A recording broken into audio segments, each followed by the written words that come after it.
আমি আমাদের করতালির মাধ্যমে করতালি সকলে করতালি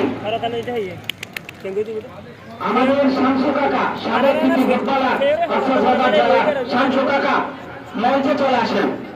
আপনি মঞ্চে চলে আসেন। দাদা প্রসাদ বড়ুয়ার টিপু আপনি মঞ্চে চলে আসেন। এই দুজন মঞ্চে চলে আসেন। জিনিস কেন রুযুক্ত হয়েছে জেগমালা বুড়ো হ্যাঁ জেগমালা বুড়ো কোটা ভাই কে বুদ্ধি লেভেল কেন না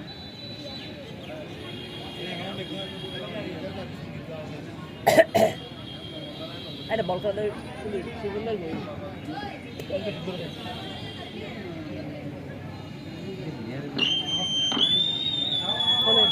আমাদের সাথে খেলার জন্য আমরা আসন দিয়েছি। অতিথি প্যান্ডেলে চলে যান। সাবেক সুনামি অতিথির সকল সাবেক খেলোয়াড় অতিথি প্যান্ডেলে চলে যাবেন। আমাদের শামসু কাকা এবং আমাদের মঞ্চে আসন গ্রহণ করেন। আমাদের জাতীয় সঙ্গীতের মাধ্যমে আমাদের খেলা পরিচালনা শুরু করা হবে। আমরা জাতীয় সঙ্গীতের জন্য চলাকালীন সবাই একটু দাঁড়িয়ে সম্মান প্রদর্শন করবেন। মাঠের চতুর্দিকে যারা আছেন জাতীয় সঙ্গীত চলাকালীন আপনারা একটু দাঁড়িয়ে জাতীয় সঙ্গীত সম্মান প্রদর্শন করবেন।